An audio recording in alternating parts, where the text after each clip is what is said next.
প্রাথমিক অবস্থা থেকে আপনারা শুরু করছেন, তো এই ক্ষেত্রে আপনারা প্রথমে কি করবেন? প্রথম যে কাজটি করবেন, প্রথম ওয়েবসাইট ডিজাইন শেখার জন্য আপনারা W3 স্কুল সেই ওয়েবসাইটটি সহায়তা নিতে পারেন।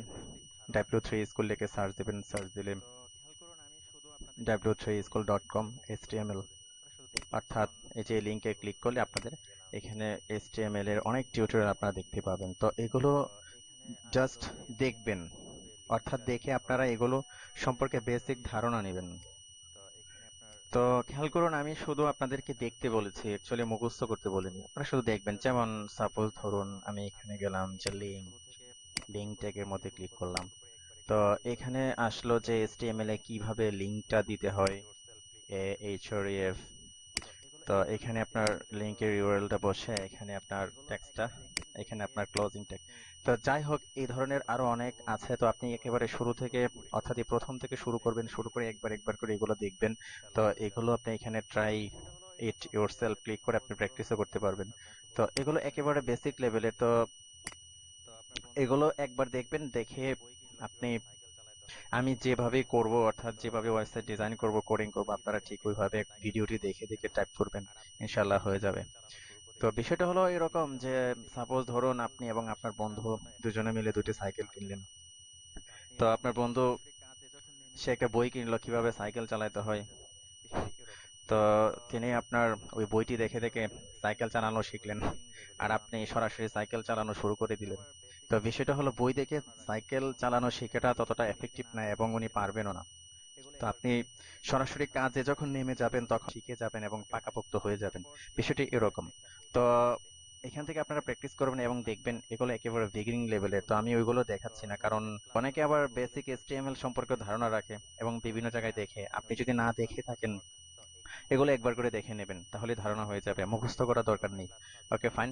তারপর যে বিষয়টি লাগবে, একটা এডিটর লাগবে, যেমন নোটপ্যাড প্লাস প্লাস। আমরা যে এডিটরটি ইউজ করব, তো নোটপ্যাড প্লাস প্লাস লিখে গুগলে সার্চ দিবেন, সার্চ দিলে এই লিঙ্কটি আসবে notepad++.org। তো এখান থেকে আপনি এই লিঙ্কে ঢুকে আপনি নোটপ্যাড প্লাস প্লাসটি ডাউনলোড করে নেবেন। তো গেল এটা।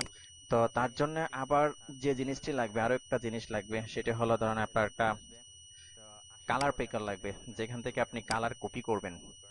পিক্সি খুব সুন্দর একটা সফটওয়্যার, যেমন আপনাদের দেখাই, এই যে সফটওয়্যারটি পিক্সি, এটি আপনি কালার কপি করবেন। তো আপনি পিক্সি লিখে সার্চ দিবেন, সার্চ দিলে এই অপশন লিঙ্কটি আসবে। তো আসার পরে আপনি এখানে ঢুকবেন, ঢুকে আপনি পিক্সি এখান থেকে ডাউনলোড করে নেবেন। পোর্টেবল আছে বা আপনার যেটা ইচ্ছা, গেল। তারপর আরো কিছু লাগবে, যেমন শুটার, স্ক্রিন শুটার। আপনি একটা স্ক্রিন শট করবেন, যেমন সাপোজ আপনার কোনো কিছু করার দরকার হলো, সাপোজ এরকম এই অংশটি নেওয়া দরকার হলো, অথবা দেখা গেল যে আমার শুধুমাত্র এই অংশটি নেওয়া দরকার হলো, তো আমি এভাবে এতটুকু অংশ কেটে নেব, শটার। তো এর জন্য আপনি ঢুকবেন screenshooter.net, এখান থেকে আপনি এটা ডাউনলোড করে নেবেন।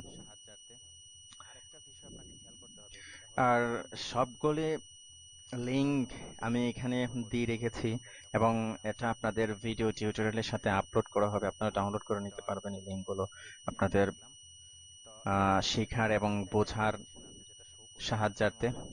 আরেকটা বিষয় আপনাকে খেয়াল করতে হবে, সেটা হলো, যেমন ধরুন আমরা যখন ওয়েবসাইট ডিজাইন করব, যেমন ধরুন আমরা একটা ফাইল নিলাম এরকম index.html লিখলাম। তো এর পিছনে কিন্তু একটা এক্সটেনশন আছে যেটা শো করছে না। যেমন এখান থেকে আপনি এটা ফিক্স করে দিতে হবে।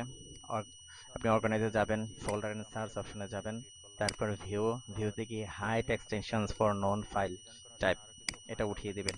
তো উঠিয়ে দেওয়ার পর এই যে টেক্সট ফাইলটির এক্সটেনশন কিন্তু শো করছে। তো এই এক্সটেনশনটি আমরা এভাবে মুছে দেব। ফাইন। তো index.html, তো আমরা এরকম একটা ফাইল ক্রিয়েট করলাম। তো ঠিক তেমনি ভাবে যখন